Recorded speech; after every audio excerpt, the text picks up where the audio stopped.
আজকের ব্রেকফাস্টটা একটু অন্যরকম, মানে একটু আলাদা করেছি। এই একঘেয়েমি ডেলি ডেলি ভালো লাগে না, আর তার জন্যই ভাবলাম আজ একটু ম্যাগি বানাই। তো ম্যাগিটা দু ধরনের বানাবো। একটা হচ্ছে বড়মশাইয়ের জন্যে, যেটা ডিম দিয়ে। আরেকটা বানাবো আমার আর ছেলের জন্যে ম্যাগি ফ্রাই, শুধু সিম্পল করে, মানে পেঁয়াজ লঙ্কা ছাড়া। সামান্য একটু তেল দিয়ে তারপর পেঁয়াজ লঙ্কা দিয়ে দিয়েছি, দিয়ে ডিমটা দিয়ে একটু ফ্রাই করে নিয়ে ম্যাগিটাও দিয়ে দিলাম সঙ্গে। তারপর ম্যাগির সঙ্গে একটু ফ্রাই করে জলটা দিয়ে দিলাম, সাথে সামান্য একটু নুন আর একটু হলুদের গুঁড়ো। বাস, এই যে বড়মশার যে রান্নাটা সেটা রেডি হয়ে গেল। এবার তো আমাদেরটাও বানিয়ে নিয়েছি একদম সিম্পলভাবে, এই যে ম্যাগি ফ্রাই দেখতেই পাচ্ছেন, মার আর ছেলের জন্যে। তারপর আর কি, সকালে ব্রেকফাস্ট করে গিয়েছিলাম ডিউটিতে, ডিউটি থেকে এই মাত্রই আসলাম। তো এসে ভাবলাম দেখি তো একটু ফুলগুলো, বিশেষ খুবই ভালো লাগে। তো এটা কি ফুল অবশ্যই কিন্তু সবাই কমেন্টে জানাবেন। তো আমরা তো এখানে আমাদের এখানে আর কি পেঁয়াজ ফুল বলি, কিন্তু এই ফুলটা দিয়ে আমরা পূজা করি না। তো আপনারা বলবেন তো এই ফুলটা দিয়ে কি পূজা করা যায়? আমি কিন্তু রোজ দিন মানে ডিউটি থেকে এসে সঙ্গে সঙ্গে যে রান্না বসিয়ে দেব তেমন না, একটু পুকুর পাড়ে যাই, গিয়ে একটু বসি, হাওয়া খাই, একটু মানে পাশাপাশি যে মানে ভাড়াটে আছে তাদের সঙ্গে একটু গল্প করি, তারপর আমি রান্না করতে যাই। তো এই যে গিয়েছিলাম পুকুর পাড়ে, আর ওদের সঙ্গে একটু গল্প করে আসলাম। এ মা, আপনাদের সঙ্গে তো ইন্ট্রোটাই দেওয়া হয়নি। তো হ্যালো এভরিওয়ান, আপনারা সবাই কেমন আছেন? আশা করছি ভালোই আছেন। তো চলে আসলাম প্রতিদিনের মতো নতুন একটা ব্লগ নিয়ে। তো ব্লগটা দেখতে থাকুন আর আমার সঙ্গে থাকুন। তো রান্নাঘরে চলে এসেছি, এসে প্রথমে আগে ডিমটা সেদ্ধ বসিয়ে দিয়েছি। তো ডিমটা সেদ্ধ হয়ে গেছে।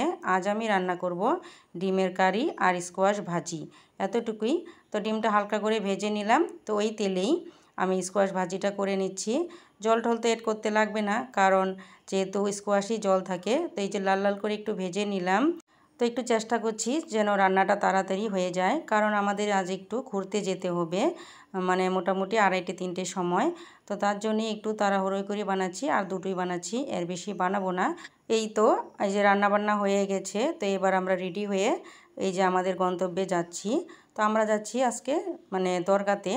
অ্যাকচুয়ালি আমাদের নেমন্তন্ন আছে দরগাতে সিন্নির জন্যে, তাদের মানত ছিল, তার জন্যে আমাদের ইনভাইট করেছে, সেজন্যেই আমরা যাচ্ছি আর কি। তো ব্লগটা দেখতে থাকুন, আপনাদের অবশ্যই ভালো লাগবে। তো এই যে আমরা চলে এসেছি দরগাতে। এক জায়গায় ঘুরতে আসবো আর ফটো ক্লিক করব না, এটা কি হয়? তো আমরা এখানে অনেকটাই ফটো ক্লিক করে নিয়েছি, আর এই দেখুন লোকজন। তো এই যে এখানে আমরা এসেছি আর কি। আর ওই আজকে তো অনেকেই আছে এখানে, যেহেতু অনেকেই মানে এখানে সিন্নি করছে বা ঘুরতে এসেছে, এই আর কি। তো তাদের তো রান্নাবান্না হয়ে গেছে, তো এখন দরগাতে নিয়ে যাচ্ছে, দেখতেই পাচ্ছেন। তো আমরা এখন একটু ঘোরাফেরা করে নিই, আর একটু উপরে উঠবো, মানে দরগাতে উঠবো, খুবই ভালো লাগবে। তো দরগাটা কিন্তু অনেকটাই উপরে, অনেকগুলো সিঁড়ি ভেঙে তারপরে যেতে হয়। তো আমরা এখনও যাইনি, উপরে যাব আর কি। তো এখানেও একটু ফটো ক্লিক করে নিলাম। এইবার কিন্তু দরগায় অনেক দিন পরেই আসলাম, কারণ এর আগেও এসেছিলাম, কিন্তু তখন আমরা ডিগিতে গিয়েছিলাম, দরগাতে আসিনি।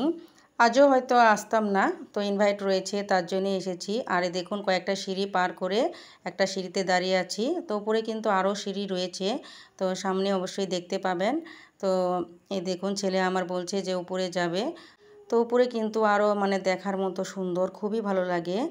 আর এতটা হাওয়া উপরে, কারণ যেহেতু পাহাড়ের উপরে আর কি, ভীষণই হাওয়া, একদম ঠান্ডা প্লেস। যদি কোনো জায়গায় হাওয়া না থাকে, ওখানে মানে হাওয়া থাকবেই এরকম, আর মনে একটা যেন শান্তি চলে আসে। এই তো আমরা এখন উপরে যাচ্ছি, কারণ ছেলে তো আগে আগে যাচ্ছে, সেখানে যাওয়ার জন্য একদম ব্যস্ত। তো এই তো আমরা উপরে উঠে আসলাম। তো উঠে একটু মানে বেশিক্ষণ ছিলাম না এখানে, মোটামুটি 15 মিনিটের মতো এখানে বসেছিলাম। এখানে মানে বসার জায়গাও আছে সামনে। তো সেখানে কিছুক্ষণ বসে থেকে আমরা আবার নিচে চলে এসেছি, কারণ নিচে সব কিছু প্রিপারেশন হয়ে গেছে। তো এবার খাওয়া দাওয়ার পালা। তো দেখুন উপর থেকে নিচটা কত সুন্দর দেখালো, তাই না? আর এই যে বসে পড়েছি থালা নিয়ে, এখানে সবাই বসে পড়েছে। তো সবাই তো এবার খাওয়া দাওয়া করছে। তো আমরা সিন্নি খেয়ে তারপর কিছুক্ষণ থেকে আর কি বাড়িতে চলে গিয়েছি। তো বন্ধুরা, আপনাদের এই ব্লগটি কেমন লাগলো অবশ্যই কিন্তু কমেন্টে জানাবেন। তো এই যে আমাদের খাওয়া দাওয়া তো শেষ হয়ে গেল। তো এবার আমরা এই যে রেডি হচ্ছি বাড়ি ফেরার জন্যে। আমাদের সামনে ওখানে বাইক আছে, যেহেতু টোটো করে গিয়েছিলাম, আসার টাইমে আমরা বাইক দিয়ে এসেছি। আমাদের মতো কিন্তু অন্যরাও একদম রেডি বাড়ি ফেরার জন্যে। এখন তো বাড়ি ফিরতেই হবে, কারণ এখন বাজে 6টা। তো বন্ধুরা, আজ আর ব্লগটা বড় করছি না, আজকে এই পর্যন্তই।